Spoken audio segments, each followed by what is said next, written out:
በኢትዮጵያ ድንበር የድሮን ድብደባ ተፈጸመ። ሰዎች መገደላቸውም ታውቋል። ከመሸ የወጣው ዜና እጅግ አስደንጋጭ ሆኗል። ድሮኑ ከየት እንደተነሳና ምን ያህል ወታደራዊ ኪሳራ እንዳደረሰ የፈረንሳዩ ዜና ጣቢያ ዝርዝር መረጃ አጋርቷል። ታደምጡታላችሁ። ከኤርትራ ጋር ጦርነቱ ከተነሳ የፌዴራል መንግስት በአንድ ጊዜ በ3 ግንባሮች ሊዋጋ እንደሚችል ተሰማ። ለመንግስት ቅርበት ያለው አንድ የቲንክ ታንክ ድረገጽ ባሰራጨው ትንታኔ የኤርትራ ጦር እስከ መቀሌ ዘልቆ ገብቷል ያለ ሲሆን ውጊያው ከፈነዳ መከላከያ በአንድ ጊዜ በ3 ግንባሮች ይዋጋል ሲል ተንትኗል። ታደምጡታላችሁ። የህወሓት ከፍተኛ አመራሮች በዛሬው ዕለት ወታደራዊ ስብሰባ ማድረጋቸው ተሰማ። ከሻዕቢያ ጋር ጥምረት የፈጠረው ህወሓት ጦርነቱን ለመጀመር በዝግ አዳራሽ የመከረበት ሰነድ አፈትልኮ ወጥቷል። በመጨረሻም ህወሓት ጦርነቱን ለመጀመር በዛሬው ዕለት ባደረገው ዝግ ስብሰባ ቀን መቁረጡ ተሰምቷል። በቁልፍ ወታደራዊ የደህንነትና የፖለቲካ አመራሮች የተመከረበት የህወሓት የጦርነት ሰነድ በርካታ ጉዳዮች የተዳሰሱበት መሆኑን ሾልኮ የወጣው መረጃ ያመላክታል። ትሰሙታላችሁ።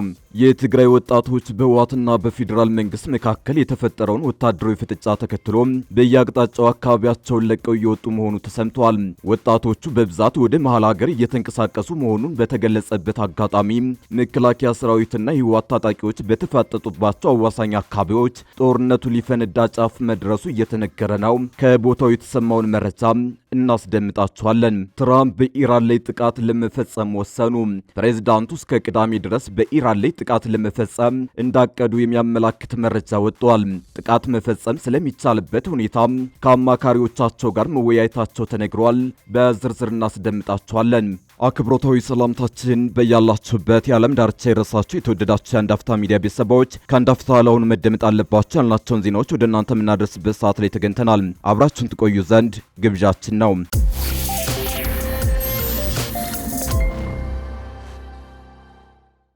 በአዲስ አበባና በአስመራ መካከል ያለው ግንኙነት እጅግ አሳሳቢ ደረጃ ላይ መድረሱንና ሁለቱ ሀገራት ወደ ለየለት ወታደራዊ ግጭት ሊያመሩ የሚችሉበት እድል እየሰፋ መምጣቱን አንድ አዲስ የምርምር ዘገባ አመለከተ። ተመራማሪው መሐመድ ነሲቡ ያወጡት ይህ ትንታኔ በቀጠናው እየታየ ያለው ወታደራዊ መነቃቃትና የኃይል አስተላለፍ ለሰላም የሚሰጠው እድል እየጠበበ መሆኑን ያሳያል። እንደ ዘገባው ትንታኔ ለወቅታዊው ቀውስ መባባስ በዋናነት እንደ ምክንያት የተጠቀሰው ባለፈው ወር መጨረሻ ላይ የህወሓት ታጣቂዎች የከፈቱት ጥቃት ነው። ምንም እንኳን ጥቃቱ በኢትዮጵያ መከላከያ ሰራዊት ቢመክነም ክስተቱ ግን የቀጠናውን ስትራቴጂካዊ ሁኔታ ቀይሮታል። ህወሓት በአሁኑ ወቅት የነበረውን የሰው ኃይልና የህዝብ ድጋፍ በማጣቱ ህልውናውን ለማስቀጠል በኤርትራ መንግስት ላይ ጥገኝነቱ እየጨመረ መምጣቱ በምርምር ዘገባው ተጠቅሷል። በዚህም ጽምዶ የተሰኘውና በኤርትራ በህወሓትና በአማራ ክልል በሚንቀሳቀሱ የፋኖ ታጣቂዎች መካከል የተፈጠረው ያልተጠበቀ ጥምረት የኢትዮጵያን የውስጥ ደህንነትና ሉዓላዊነት አደጋ ላይ የሚጥል ሆኖ መገኘቱ ተመላክቷል። በኢትዮጵያ ግዛት የሳተላይት ምስሎችንና የመሬት ላይ መረጃዎችን ዋቢ ያደረገው ምርምር የኤርትራ ጦር ቀደም ሲል ከነበረበት ይዞታ አልፎ ወደ ኢትዮጵያ ግዛት ዘልቆ መግባቱን ይገልጻል። በአንዳንድ መረጃዎች መሰረት የኤርትራ ወታደሮች እስከ መቀሌ አካባቢ ድረስ መድረሳቸው የተመላከተ ሲሆን ይህም የኢትዮጵያ መንግስት የውጭ ጉዳይ ሚኒስትር ለኤርትራ አቻቸው የቅሬታ ደብዳቤ እንዲልኩ አድርጓቸዋል። አስመራ በይፋ የቀረበባትን ክስ ብታስተባበለም በተግባር ግን በኢትዮጵያ ግዛት ውስጥ ያላት ተጽዕኖ እየሰፋ መሄዱ ተገልጿል።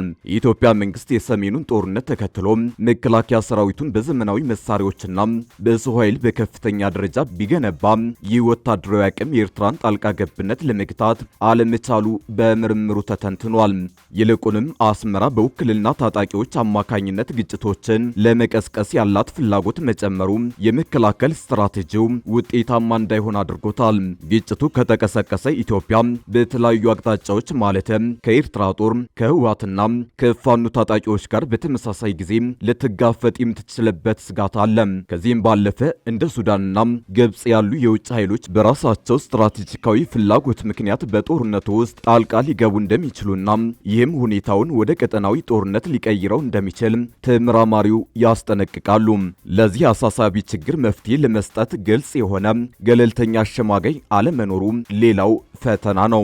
እንደ ሳውዲ አረቢያ፣ ቱርክና የተባበሩት አረብ ኤሚሬትስ ያሉ ሀገራት በቀጠናው የራሳቸው የጥቅም ትስስር ስላላቸው ገለልተኛ ሆነው ለመደራደር ይቸገራሉ።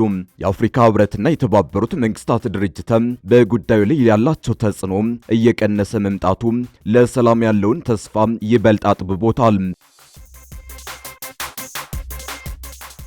በሱዳን ከኢትዮጵያ ጋር በሚያዋስነው ድንበር ላይ በሰው አልባ የአውሮፕላን ጥቃት አንድ ሰው ተገደለ።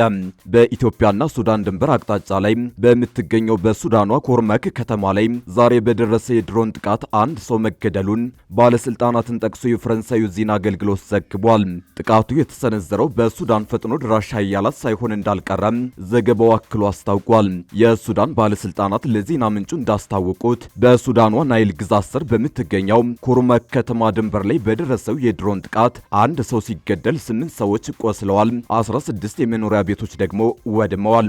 የኩምረክ ከተማ ገዢ በሰጡት መግለጫ ደግሞ ከጎርጎሮሳውያኑ ሚያዝያ 2023 ጀምሮ ከሱዳን ጦር ኃይል ጋር እየተካሄደ ባለው ጦርነትና የሱዳን ፈጥኖ ደራሽ ኃይል አጋር የሆነውን የሱዳን ህዝቦች ነጻ አውጪ ንቅናቄ ሰሜን አንጃን ለደረሰው ጥቃት ተጠያቂ አድርገዋል።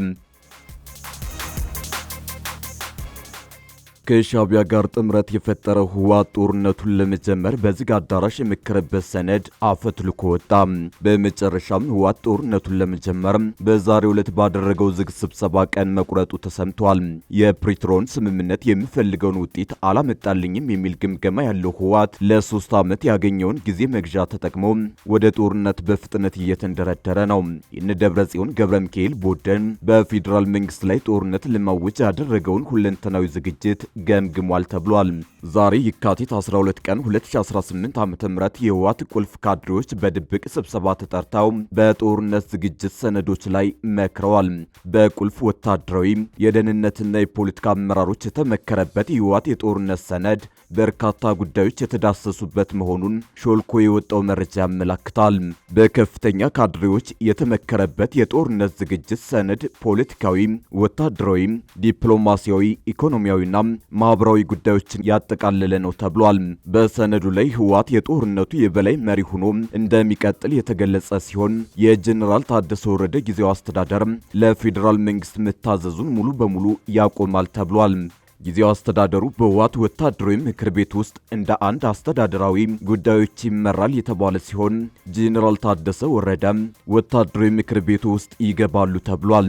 ጄኔራል ታደሰ በዛሬው ዝግ ስብሰባ ላይ ባይሳተፉ በጦርነት ዝግጅት ሰነዱ ላይ ስምምነታቸው መገለጣቸው ተሰምቷል። በሰነዱ መሰረት ህወሓት ለሚጀምረው ጦርነት የስንቅና ትጥቅ አቅርቦት በፍጥነት እየተዘጋጀ መሆኑ ተመላክቷል። ከወታደራዊ ዝግጅት አንጻር የጦር መሳሪያና ተተኳሽ አቅርቦት በየአቅጣጫው ተሰራጭቷል የተባለ ሲሆን ቀደም ሲል የተሰናበቱ ተዋጊዎች በአስቸኳይ እንዲመለሱ ለካድሬው ትዕዛዝ ተሰጥቷል።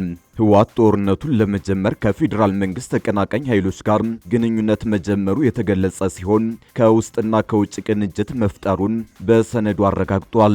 በተለይም ከሀገር ውስጥ ከኦነግ ሸኔና ፋኖ ኃይሎች ጋር በፌዴራል መንግስቱ ላይ ለመተባበር መስማማታቸው ለካድሬው ተነግሮታል። ከውጭ ደግሞ ከሻዕቢያና ከጀርባው ካሉ ሀገራት ጋር አጋርነት መፍጠሩንና የጦር መሳሪያ አቅርቦት መረብ መዘርጋቱ ተገልጿል። ጦርነቱ በቀናት ውስጥ እንደሚጀምር ህወሓት ለከፍተኛ ካድሬዎቹ በዝግ ስብሰባው የገለጸ ሲሆን መቼ የሚለው ግን በውል አልተገለጸም። የትግራይ ወጣቶች በህወሓትና በፌዴራል መንግስት መካከል የተፈጠረውን ወታደራዊ ፍጥጫ ተከትሎ በየአቅጣጫው አካባቢያቸውን ለቀው እየወጡ መሆኑ ተሰማ። ወጣቶቹ በብዛት ወደ መሃል ሀገር እየተንቀሳቀሱ መሆኑ በተገለጸበት አጋጣሚ መከላከያ ሰራዊትና የህወሓት ታጣቂዎች በተፋጠጡባቸው አዋሳኝ አካባቢዎች ጦርነቱ ሊፈነዳ ጫፍ መድረሱ እየተነገረ ነው። በህወሓትና በፌዴራል መንግስት ኃይሎች መካከል የተፈጠረውን ፍጥጫ ተከትሎ ጦርነት ሊቀሰቀስ ጫፍ ደርሷል ሲሉ የአላማጣ ከተማ ነዋሪዎች ለዶቼ ቬለ ተናግረዋል። በሁለቱም ኃይሎች በኩል ያለው ፍጥጫ ዳግም ጦርነት ሊቀሰቀስ የተቃረበ መሆኑን እንደሚያመላክት በአላማጣና ሌሎች የራያ አካባቢ ነዋሪዎች ለዜና ምንጩ ገልጸዋል። በአካባቢው የወጣቶች የግዳጅ አፈሳ እንዳለ የገለጹት የአላማጣ ነዋሪዎች አሁን ላይ ያለው እንቅስቃሴ ጦርነት የሚሸት መሆኑን ይናገራሉ። ነዋሪዎች ሁኔታውን ሲገልጹ ህብረተሰቡ በጣም ተጨንቋል። በረሃ ነው ወጣቱ የሚያድራው ገፈፋ ስለሚካሄድ ለመሄድ ስለምንፈራ ለወጣት ያለው ነገር በጣም አስቸጋሪ ነው ብለዋል።